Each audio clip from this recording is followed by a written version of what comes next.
সেই দুটা ৰেচিপিৰ ভিতৰত প্ৰথমটো হৈছে মোৱা মাছৰ পিটিকা, কিন্তু অকণমান অন্য ধৰণেৰে, আৰু আনফালে আছে আলু আৰু বিলাহীৰ পিটিকা। আৰু এই দুইটা ৰেচিপি মই কেনেকৈ কৰি আছোঁ আপোনালোকক দেখাই থাকিম আৰু চাই থাকক। ইয়াত প্ৰায় 150 গ্ৰামমান সৰু মাছ আছে, মোৱা মাছ, লগত সৰু সৰু অন্য মাছো মিক্স আছে। এতিয়া মই প্ৰথমে মাছকেইটা পেটুক গুচাই ল'ম, পেটুখিনি কাঢ়ি ল'ম।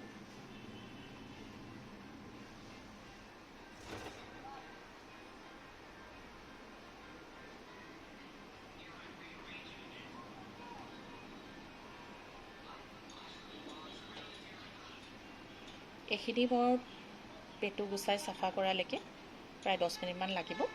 মই পুনৰ আপোনালোকক লগ পাই আছোঁ। এতিয়া মই মাছখিনি ধুনীয়াকৈ পেটু গুচাই চাফা কৰি ল'লোঁ। এতিয়া মই এইখিনি পৰিষ্কাৰকৈ ধুই ল'ম।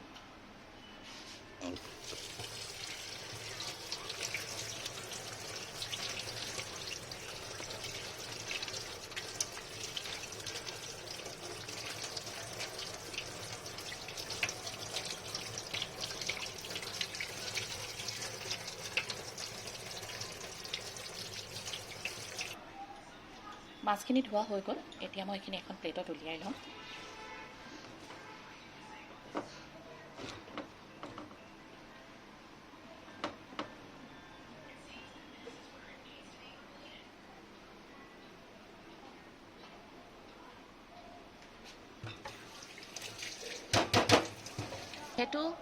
যিহেতু আমাৰ টাউনীয়া মানুহবোৰৰ ঘৰত কলপাত পাবলৈ বৰ দিগদাৰ, মাছৰ পিটিকাও খাবলৈ মন যায়, সেইকাৰণে কলপাতৰ সলনি মই এই এলুমিনিয়াম ফইলখন ইউজ কৰিছোঁ। আৰু আপোনালোকে মন গ'লে পটককৈ ইয়াৰ সহায়তে মাছ পিটিকা কৰি খাব পাৰিব।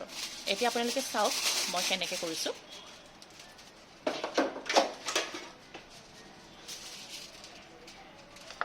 এতিয়া ফইলখন মই ইয়াত পাতি ল'ম।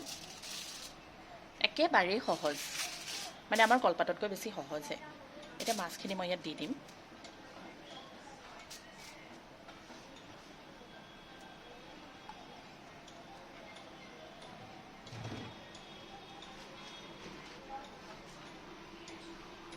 লগতে 3টামান জলকীয়াও দি দিম।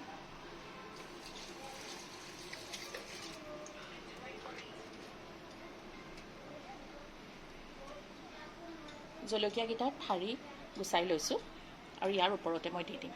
এতিয়া মই নিমখ চিমখ একো নিদিওঁ, এনেকেই মই এলুমিনিয়াম ফইলখন মই ফ'ল্ড কৰি দিম। চাব মই কেনেকৈ ফ'ল্ড কৰিছোঁ, খুব সহজ।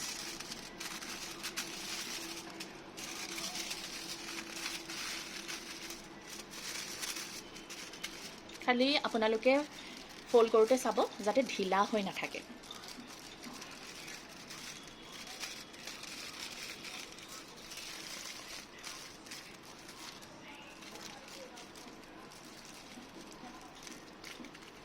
এয়া চাওক কি ধুনীয়াকৈ টোপোলা হৈ গ'ল। এয়া চাওক টোপোলাটো কি ধুনীয়াকৈ হৈ গ'ল। মই ভালকৈ পেক কৰি ল'লোঁ। এতিয়া মই গেছটো জ্বলাই ল'ম আৰু এখন পেন বহাই দিম। এখন অলপ মোটা পেন হয়, এখন এতিয়া অকণমান মই গৰম হ'বলৈ দিম।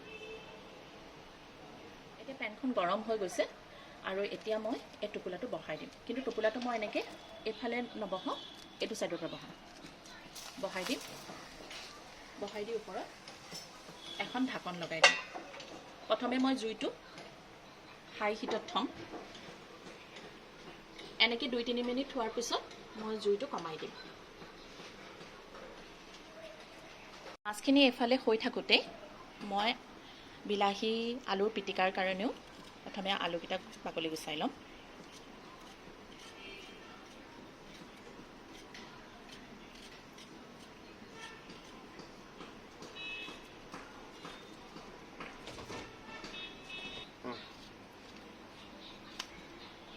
আলুৰ বাকলি গুচাই থাকোঁতে এইফালে দেখিছোঁ পেনখন যথেষ্ট গৰম হৈছে। এতিয়া মই গেছটো কমাই দিম।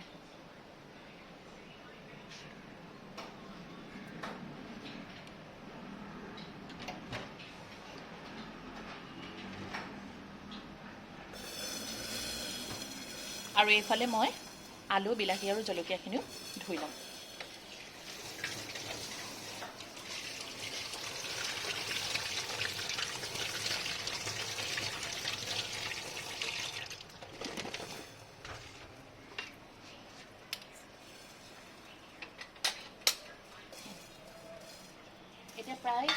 1.5 মিনিটমানৰ পিছত মই এইটো এবাৰ লুটিয়াই দিম। লুটিয়াই পেলাই আপোনালোকে এনেকৈ এবাৰ পেচি দিব। এয়া চাওক ভিতৰৰ পৰা অলপ অলপ পানী ওলাই আহিছে, মানে অলপ অলপ সিজিবলৈ আৰম্ভ হৈছে। জুইটো কিন্তু এতিয়া মই চিমতেই থ'ম। আকৌ পুনৰাই ঢাকনি লগাই দিম। আলুখিনি বইল কৰিবৰ কাৰণে মই চচপেনটোত অলপ পানী লৈ লৈছোঁ আৰু আলুখিনি মই অলপ সৰুকৈ কাটি দিম যাতে খুব ধুনীয়াকৈ বইল হয়, টান হৈ নাথাকে।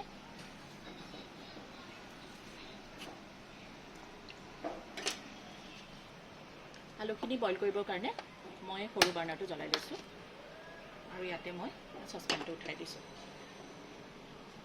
এইখিনি প্ৰায় মই 5 মিনিটমান বইল হ'বৰ কাৰণে দিম। জুইটো মই ফুল ফ্লেমতে ৰাখিছোঁ।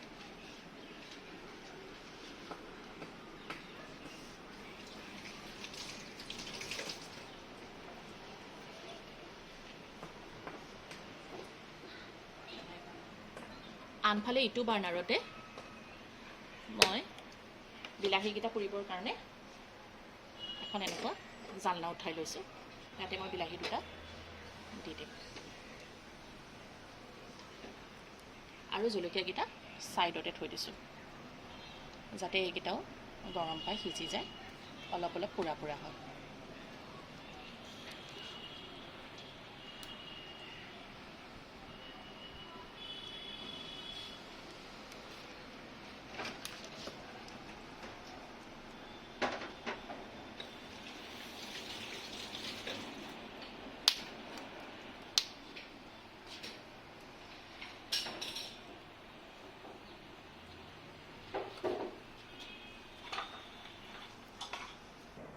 এফালে আলু বইল হৈছে, এফালে মই জলকীয়াকেইটাও এবাৰ উল্টাই দিছোঁ।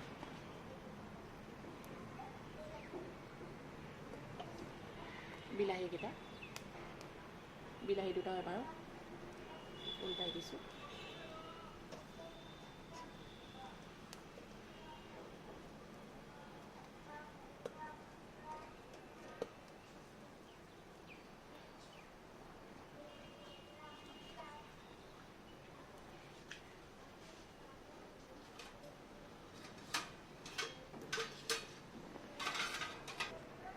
জলকীয়াকেইটা প্ৰায় হৈ গৈছে, এতিয়া মই এটা বাতিত কাঢ়ি ল'ম।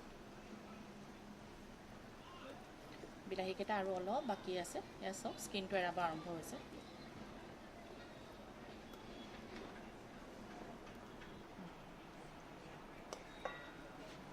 এতিয়া মই ঢাকনিখন উঠাই ল'ম আৰু টোপোলাত দিয়া মাছটো চাম।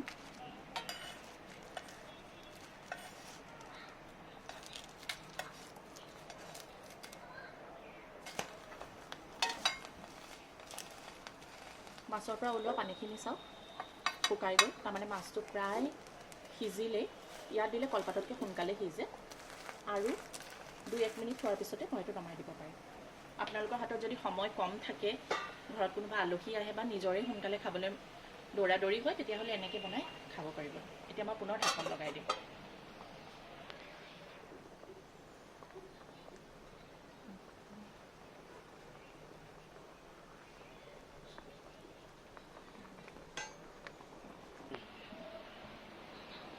আলুকেইটা সিজিছে নেকি চাওঁ।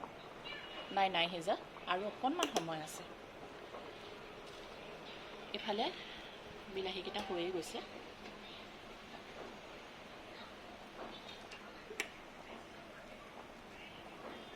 আৰু অকণমান বাকী আছে। মই অকণমান ফুটা ফুটা কৰি দিছোঁ যাতে ভিতৰটো খুব ধুনীয়াকৈ সিজি যায়।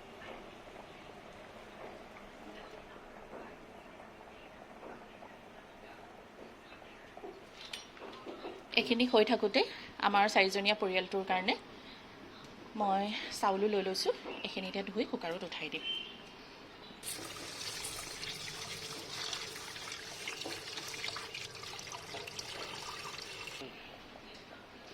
বিলাহীকেইটা চাওক হৈ গ'ল। এতিয়া মই এইকেইটা বাতিটো নমাই ল'ম। গেছটো এইফালে চাওঁ আলুখিনিৰ কি অৱস্থা। নাই, আলু এতিয়ালৈকে খোৱা নাই, আৰু চাগে 2-3 মিনিট লাগিব। আৰু মাছখিনি হৈ গ'ল চাওক আৰু পানীৰ শব্দও হোৱা নাই খুব ধুনীয়াকৈ সিজি গ'ল এতিয়া মই এইটো নকৰোঁ এইফালে মই ভাতখিনিও উঠাই দিম ভাতৰ কাৰণে উঠাই দিম চাউলখিনি পৰিষ্কাৰকৈ ধুই ল'লোঁ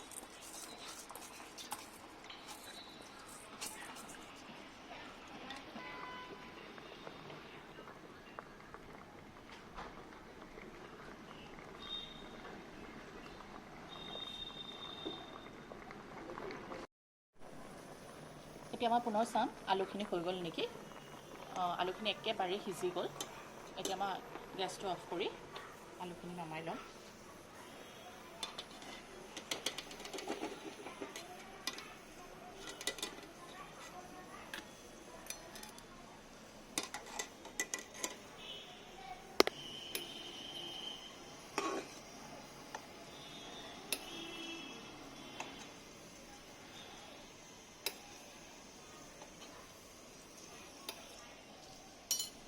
এতিয়া মই আলু বিলাহী আৰু জলকীয়া এইখিনি মই ঠাণ্ডা হ'বলৈ দিম আৰু এইফালে আজি দুপৰীয়া সাজৰ কাৰণে মচুৰ দালিৰ লগত কচু আৰু ঔটেঙা এয়া বনাইছোঁ ইয়াৰ ৰেচিপিটোৰ কাৰণে আপোনালোকে মোৰ আগৰ ভিডিঅ' চাব পাৰে নহ'লে ইয়াৰ লিংকটো মই ডেছক্ৰিপশ্যন বক্সত দি দিম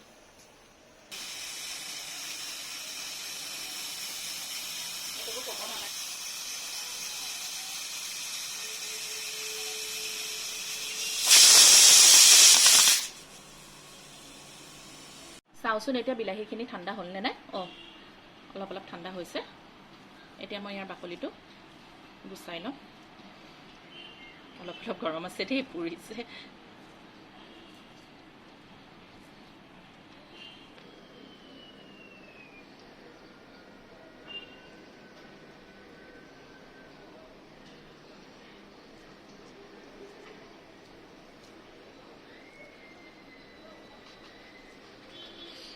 অলপ অলপ গৰম দেই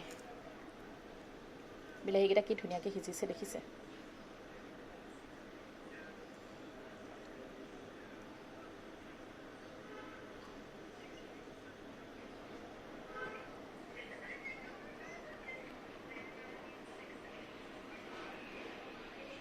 জলকীয়াকেইটাও বাকলি ঠাৰিকেইডাল গুচাই লৈছোঁ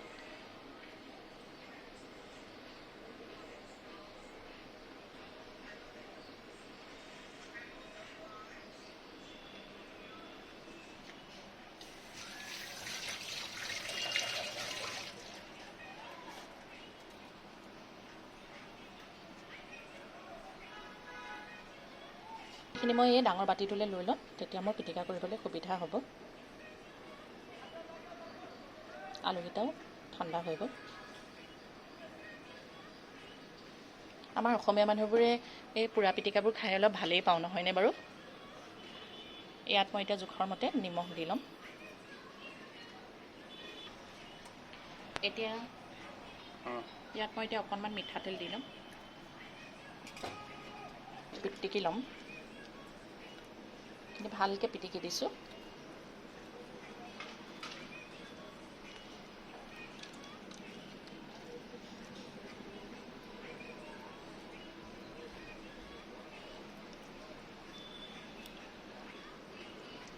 এতিয়া এইখিনি মোৰ ধুনীয়াকৈ পিটিকা হৈ গ'ল চাওক এয়া এতিয়ালৈকে যেতিয়া বজাৰত ধনিয়া ওলোৱা নাই মই সেইকাৰণে ধনিয়া পাত দিব নোৱাৰিলোঁ দিলে আৰু অকণমান সোৱাদটো ভাল হ'লহেঁতেন এয়া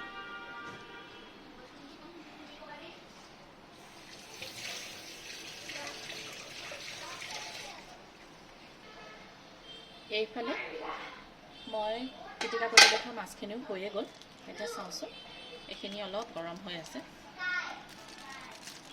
এতিয়া মই খুলি পেলাই চাম ভালকৈ সিজিলে নে নাই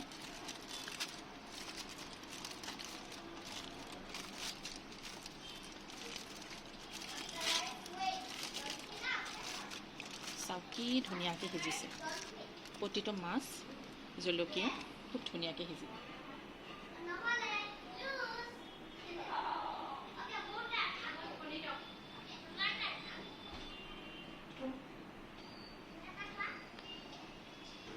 মাছখিনি মই পাতত দিওঁতে যেতিয়া নিমখ দিয়া নাছিলোঁ, এতিয়া মই জোখৰ মতে নিমখ দি ল'ম।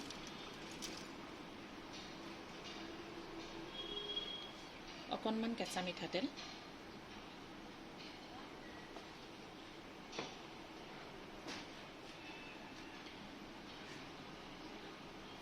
আৰু অকণমান গোল নেমুৰ ৰস।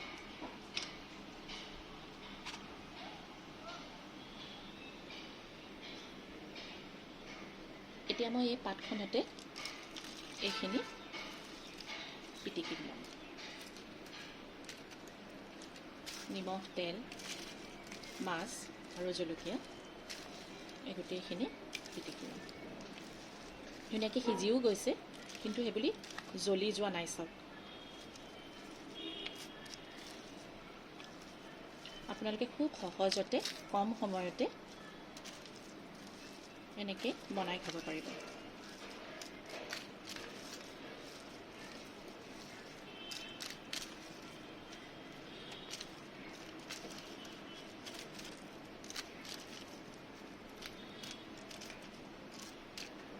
এয়া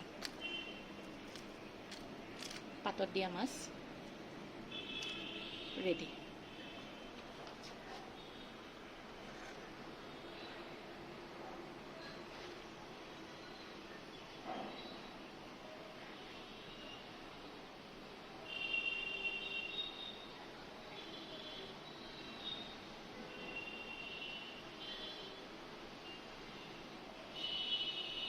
আজি মোৰ দুপৰীয়া ভাত সাজ ৰেডি হৈ গ'ল। এয়া চাওক, ভাত, ঔটেঙা, কচু আৰু মচুৰ দালি, এইফালে এটা কেপচিকামৰ বৰা দিছোঁ। আৰু ইয়াৰ ৰেচিপিটোৰ কাৰণে আপোনালোকে মোৰ আগৰ ভিডিঅ' চাব পাৰে, আৰু নহ'লে ইয়াৰ লিংকটো মই ডেছক্ৰিপশ্যনত দি দিম। এতিয়া কৰা বিলাহী আলুৰ পিটিকা আৰু মোৱা মাছৰ পাতত দিয়া।